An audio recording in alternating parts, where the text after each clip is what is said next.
Pre board और 11th class, इनको दोनों को बच्चे बड़े हल्के में लेते हैं और थोड़ा केयरलेस रहते हैं, जिससे कि अपना परफॉर्म अच्छी तरह नहीं कर पाते।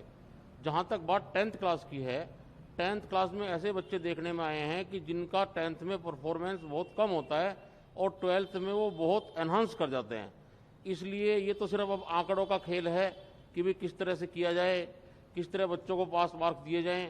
मेरी तो एक कहना और है कि अगर जो इस क्राइटेरिया के बाद जो बच्चे 50% से अबव हों उनके एग्ज़ाम कंडक्ट कराने चाहिए, क्योंकि जो 50% से अबव बच्चे हैं उन्होंने तैयारियां कर रखी हैं और पूरे साल तैयारी की है और उनको बड़ी उम्मीद है कि मेरे मार्क्स ज़्यादा आ सकते हैं, इसलिए उनके एग्ज़ाम कंडक्ट कराने चाहिए जिनका 50% से अबव है। शिक्षक वर्ग तो सेटिस्फाई है नहीं, और क्योंकि इससे हम बच्चे का सही मूल्यांकन बिल्कुल नहीं कर सकते। सिर्फ आंकड़े हैं, आंकड़े हमें तैयार करने हैं। सब लोग बैठे हैं, सब लोगों ने डिसीजन लिया है बच्चों के लिए, तो अच्छा ही होगा। लेकिन एज अ स्टूडेंट अगर मैं बताऊं तो जो 11th की हमारी परसेंटेज डिसाइड करिए 30% की, वो काफी ज्यादा करिए, क्योंकि जब बच्चा 10th का बोर्ड क्रैक करके आता है तो वो थोड़ा रिलैक्स होता है और वो मतलब पढ़ाई का इतना प्रेशर वगैरह नहीं होता। और स्कूल में भी उसे पेपर देने होते हैं, तो एक स्कूल भी जो होता है वो थोड़ा स्ट्रिक्ट चेकिंग करते हैं, तो इस वजह से जो 11th की जो हमारी परसेंटेज डिसाइड हुई है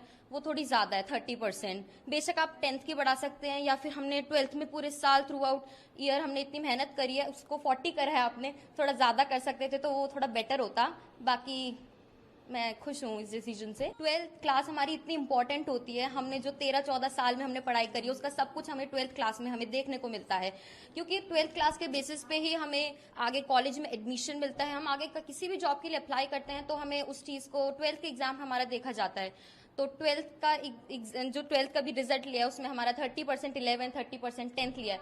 तो ये पिछले 2 साल का लिया है, तो पिछले हो सकता है बच्चा पिछले 2 सालों में अच्छा परफॉर्मेंस ना कर पाया हो, क्योंकि 12th क्लास में बच्चा एकदम प्रेशर पे होता है कि हाँ ये बोर्ड है और आगे हमारा फ्यूचर इन्हीं मार्क्स से डिसाइड होगा।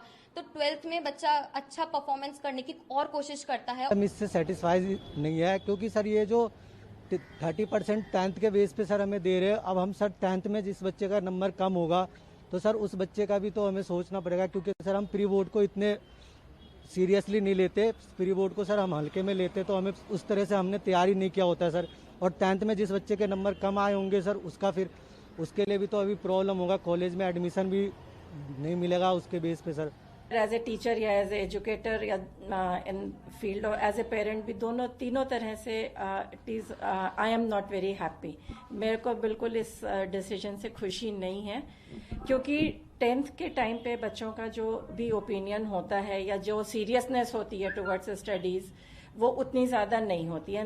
उस टाइम उनके पास सब्जेक्ट्स की भी बहुत रेंज होती है, और 11th 12th में जब आते हैं वो एक स्पेसिफिक स्ट्रीम होती है उनके पास, और बच्चों का थोड़ा एक फोकस कैरियर ओरिएंटेड हो जाता है। तो जिसकी वजह से ये जो 10th का इन्होंने किया है वो नहीं एक्सेप्टेबल है। और 11th का जो है उसमें स्कूल्स जो हैं वो बहुत स्ट्रिक्ट मार्किंग करते हैं और उनके अपने इंटरनल मैटर्स होते हैं, तो वो जो चीजें हैं वो नहीं।